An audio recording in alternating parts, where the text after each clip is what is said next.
ये कहानी है हानिया की, जो कश्मीर के बॉर्डर पर रहती है। हानिया एक फौजी को बचाती है, जिसके बाद हानिया और उस फौजी के बीच एक बहुत ही प्यारा सा बंधन बन जाता है और वो शादी कर लेते हैं। पर जब वो अपने ससुराल में जाती है तो उसको अपनी सास द्वारा काफी चीजें झेलनी पड़ती है, क्योंकि उसकी सास उसको अपनी बहू नहीं मानती थी, क्योंकि उसे लगता था कि बॉर्डर से आई उसकी बहू विश्वास के लायक नहीं है। आखिर ऐसा क्या करती थी हानिया की सास उसके साथ, और क्या वो सच में भरोसे के लायक नहीं थी? इन सभी सवालों का जवाब मिलेगा इस कहानी में। तो आइए चलते हैं कहानी की ओर। मोहन अपनी माँ माया के साथ रहा करता था। मोहन एक फौजी था, बस इसीलिए वो अपनी माँ से दूर बॉर्डर पर रहा करता। ऐसे ही एक दिन माया अपने घर में लेटी हुई थी, तभी उसके पास आर्मी हेड ऑफिस से कॉल आता है। हेलो, क्या आप मोहन के घर से बोल रहे हैं? जी हाँ, मैं मोहन की माँ बोल रही हूँ। मैं मोहन के हेड ऑफिस से बोल रहा हूँ। यहाँ एक ब्लास्ट हुआ जिसमें मोहन नहीं रहा, उसकी लाश ढूंढी जा रही है। जैसे ही उसकी लाश मिलेगी वैसे ही हम आपको खबर कर देंगे। जय हिंद। ये सुनकर माया के पैरों तले जमीन खिसक जाती है। तो वहीं दूसरी तरफ कश्मीर के बॉर्डर पर हानिया अपनी माँ रेहाना और पिता इशीन के साथ रहा करती थी। हानिया काफी खुश मिजाज लड़की थी। वो कभी भी किसी की बातों का जल्दी बुरा नहीं मानती थी। ऐसे ही एक दिन हानिया कश्मीर की वादियों में अपने भेड़ों को चरा रही थी। तभी उसकी नजर एक घायल फौजी पर पड़ती है, जहां वो देखती है कि वो फौजी काफी घायल है। उसको देखकर हानिया बिना सोचे समझे उसके पास जाती है और उसका सर अपनी गोद में रखकर उससे बोलती है, या अल्लाह, ये कौन है? जनाब आंखें खोलिए, आप होश में तो है ना? हानिया बार बार उस फौजी को उठाती है पर वो नहीं उठता, जिसके बाद वो किसी की मदद लेती है और उसको अपने घर ले जाती है। अपनी बेटी के साथ एक घायल फौजी को देखकर हानिया की माँ रेहाना अपनी बेटी से कहती है, हानिया बेटा, ये जनाब कौन है?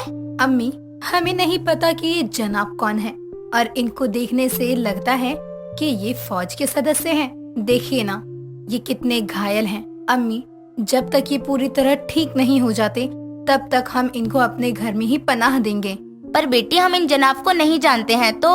अम्मी, ये घायल हैं और अल्लाह ये नहीं कहते कि घायल इंसान को उनके हालातों पर छोड़ दें। हानिया की बात सुनकर रेहाना उसकी बात मान जाती है। इस तरह अब हानिया उस फौजी की सेवा करने लगती है।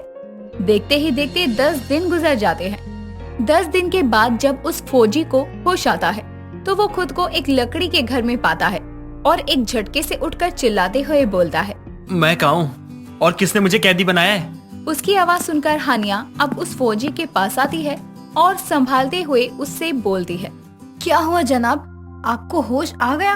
अल्लाह का शुक्र है कि आपको होश आ गया। होश आ गया मतलब? मतलब ये कि आप पूरे 10 दिनों के बाद होश में आए हैं। अब शायद आप पहले से बेहतर हैं। मैं पिछले 10 दिन से यहीं पर हूँ। इसका मतलब तो ये हुआ कि उस ब्लास्ट के बाद से मुझे होश ही नहीं आया। और मैं देखो, मुझे ना बॉर्डर पर जाना होगा, इसलिए मुझे मेरे कपड़े वापस कर दो। इतना बोलते ही फौजी मोहन अब अपने बिस्तर से उठकर जाने की कोशिश करता है, पर कमजोरी के चलते वो उठ नहीं पाता।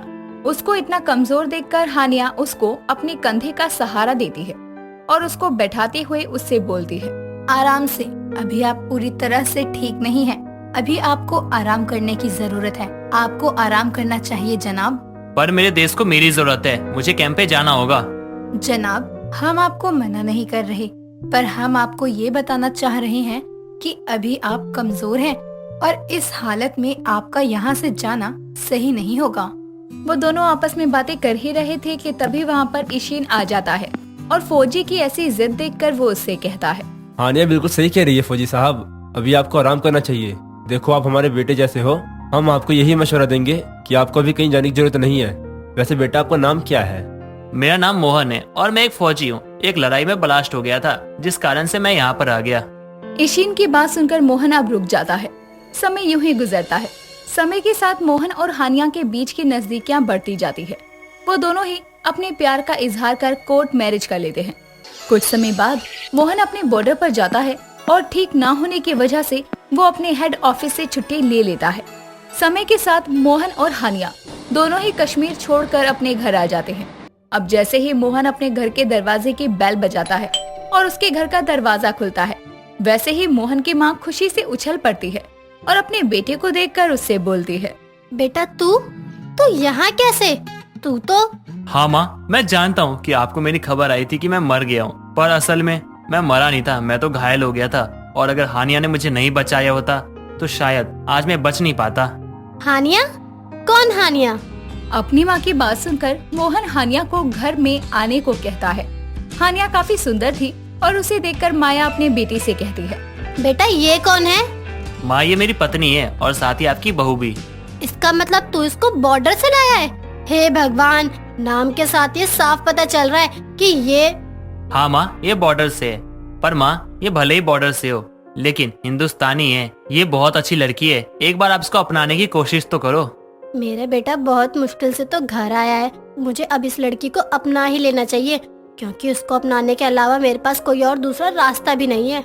माया ना चाहते हुए भी अब हानिया को अपनी बहू के रूप में अपना लेती है, पर वो उसको खुद से दूर ही रखा करती। साथ ही वो ना तो अपनी बहू को किसी से मिलवाती और ना ही वो किसी को उससे बात करने देती। ऐसे ही एक दिन माया अपनी बहू के पास किसी काम से जा रही थी। तभी माया अपनी बहू को खुद से बात करते हुए सुन लेती है। या अल्लाह, अब मैं क्या करूं? वहाँ पर हमला हो गया और हमले में हमारे लोग मारे गए। अब मैं क्या करूं? मेरा तो मन कर रहा है बॉर्डर पर जाने का, पर मैं जा नहीं सकती क्योंकि अब मैं एक शादीशुदा हूँ।